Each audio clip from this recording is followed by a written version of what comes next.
I'm Nate, and this is Holy Land Travel HQ. We've been talking about the gates of Jerusalem's Old City. Today, let's talk about East Gate.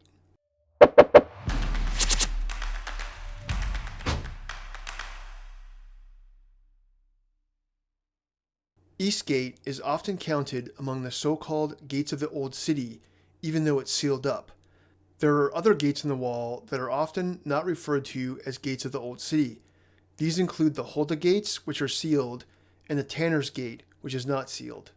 Of all the gates of the Old City, East Gate is the most intriguing for two reasons.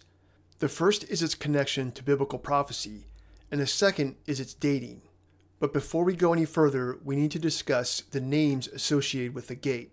The historical name for the gate is East Gate.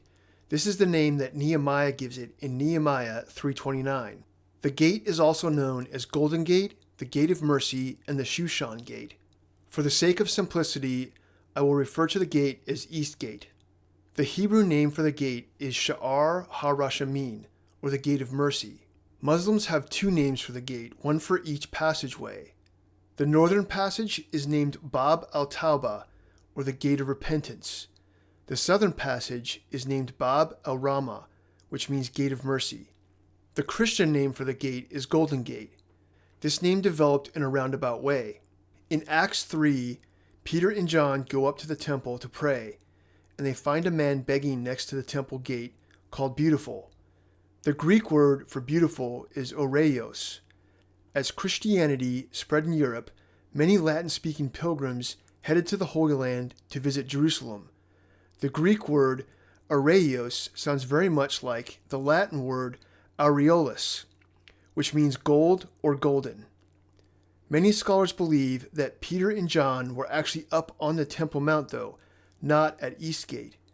This is because the gate called Beautiful is described specifically as a temple gate. This is most likely the case because Peter and John are then described as being on Solomon's colonnade, which was on top of the Temple Mount outside of the temple courts. Scholars, such as Todd Fink from HolyLandSite.com, argue that the Beautiful Gate is another name for the Nicanor Gate. This is the gate that separated the court of women from the court of Israel, where the men performed sacrifices on the altar. Todd cites Josephus, who describes the Nicanor Gate as greatly exceeding the other temple gates. In contrast, Leen Ritmeyer argues why he believes that neither the Nicanor Gate nor the East Gate can be the gate called Beautiful. Ritmeyer argues that the beggar, who seemed to have an infirmity, would not have been allowed on the Temple Mount until he was healed. In Acts 3:8, the healed man walks into the temple courts with Peter and John. Because of this, Ritmeyer concludes that the gate called Beautiful was not associated with the Nicanor Gate inside the temple courts. The East Gate, according to Ritmeyer, is also a poor option to be the gate called Beautiful because it was exclusively used for ceremonies, and a beggar would have wanted to be next to a high-traffic gate, not a low-traffic one. Ritmeyer places the real Beautiful Gate at the southern end of the Temple Mount where the main entrance was. I think that there is truth in both of these arguments. The East Gate cannot be the Beautiful Gate because it had little to no traffic going through it due to its ceremonial status. But I don't believe the Beautiful Gate was one of the southern Temple Mount gates. I agree with Todd Fink that the beggar was on top of the Temple Mount despite his infirmity. I would argue that when Luke states that the beggar was outside the gate called Beautiful, he was saying in simple terms that the beggar was outside the temple courts, but on top of the Temple Mount. Having traveled the world and to many holy sites myself, beggars always seem to get into areas that they're not supposed to be. Even today, in the Western Wall complex, beggars make their way around the crowd down by the wall. But how did East Gate become known as Golden Gate?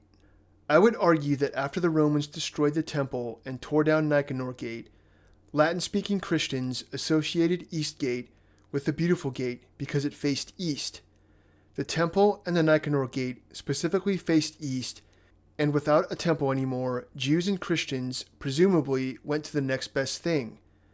Over time, Latin-speaking Christians, using the Latin word aureolus, inadvertently changed the name from beautiful to golden. Another name that has been associated with East Gate is the Shushan Gate. Mishnah Medot 1:3 explains that 5 gates enter the Temple Mount during the Second Temple period. It also states that the East Gate had a relief or some kind of decoration above it that depicted the palace of Shushan. Shushan is the Hebrew pronunciation for the city of Susa, which was the capital of the Elamite Empire in Persia. It is also where many of the Hebrews returned from after the exile of the 6th century BC. The relief above the gate that depicted the palace of Shushan was most likely meant to remind anyone who walked through it of the exile, as well as the mercy given to them by the Achaemenid king Cyrus the Great. Going back to our reasons why Eastgate is intriguing, the first reason is its connections to the prophecy of the Messiah in Ezekiel 44 and Zechariah 9. In the Old Testament, Ezekiel states, "Then the man brought me back to the outer gate of the sanctuary, the one facing east, and it was shut. The Lord said to me, 'This gate is to remain shut. It must not be opened. No one may enter through it. It is to remain shut because the Lord, the God of Israel, has entered through it. The prince himself is the only one who may sit inside the gateway to eat in the presence of the Lord. He is to enter by way of the portico of the gateway and go out the same way." Ezekiel 44, 1-3. All 3 Abrahamic religions believe that Eastgate is a location that the Messiah will enter the city of Jerusalem. In the Gospels, Eastgate is not directly mentioned in Jesus' triumphal entry into the city. However, being the only gate on the eastern wall, it is highly likely that Eastgate is in fact the gate that Jesus entered through. And it makes sense that the Sanhedrin would be upset if he did in fact do this, because of the prophetic nature of the act and the gate. The events of Jesus fulfilling the prophecy of Zechariah 9 are told in John 12, 12-15, Matthew 21, 4-9, Mark 11, 7-10, and Luke 19, 35-38. Because of this connection, Christian pilgrims often want to see Eastgate. Unfortunately, access to the gatehouse is restricted. Only Muslims are allowed inside. One can see the backside of the gatehouse from the Temple Mount. However, the front side is the easiest to view. Visiting the gate can be disappointing though.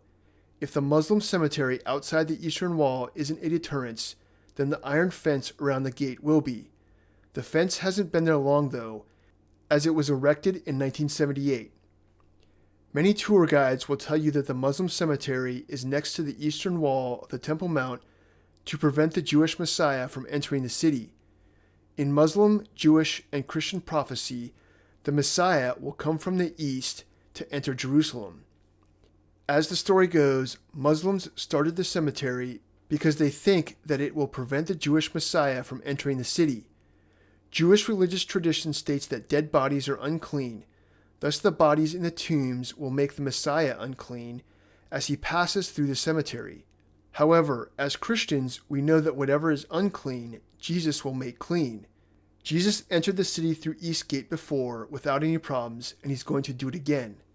Another story that tour guides will tell you is that Muslims also sealed up the gate in order to prevent the Messiah from being able to enter through the gate. The gate was sealed in 1187 AD after Saladin retook Jerusalem. It's more likely that Saladin sealed the gate up for security reasons, as the gate does not have any security features like a 90-degree turn or a mashikuli.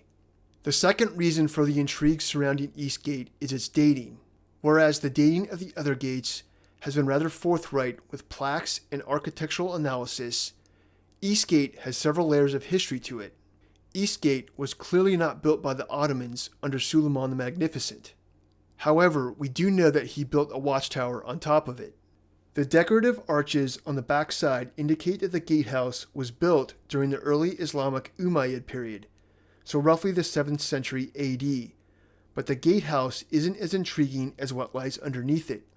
In 1969, archaeology student James Fleming was exploring the city walls, and in particular Eastgate. When he got up close to the gate, the ground beneath him opened up and he fell 8 feet into a hole at the base of the structure. Inside, Fleming found somewhere between 20 to 30 human skeletons. Many of the remains were still connected by cartilage, which indicated to Fleming that this was not only a mass grave of some sort, but that these people had died within the last 100 years. We can only speculate about the story behind why these people were buried here. The human remains were fascinating, but just as surprising was the arch in the wall directly beneath the gatehouse of Eastgate. Fleming determined the arch to be one of the original doorways of Eastgate when the first temple was built. However, scholars have since determined the arch to be part of a stepped ramp that led up to the original Eastgate. Based on the masonry, the dating of this ramp goes back to the Second Temple period and Herod's Temple Mount expansion project, so the 1st and 2nd centuries BC. The ramp idea makes sense since the gatehouse, which again was added in the early Islamic period, protrudes out from the wall. It sits on top of the upper platform of the ramp. This would potentially mean that behind the east-facing facade stands the original passageways of Eastgate, and this is exactly what has been found. Inside the gate, the arches of the east-facing facade rest on 2 monolithic gateposts. These gateposts are each made of single stone blocks. This means that what they were originally intended for were door jambs. The masonry style dates back to the Iron Age, or rather to the time of Solomon and the First Temple. These gateposts are evidence of the original East Gate in the First Temple period. The ramp was added by Herod in the Second Temple period, and the gatehouse was added in the early Islamic period. Further evidence of First Temple period dating is the masonry in the bottom layer stones on either side of the facade of the East Gate gatehouse. Taking all this information in, we can confidently say that the original East Gate was built somewhere between the time of Solomon in the 10th century and Hezekiah in the 8th century BC. Thanks for watching, and stay tuned for more in-depth videos on the Ottoman gates that we see today. If you like the content in this video, please hit the like button and subscribe to keep me in your feed and help me build my channel.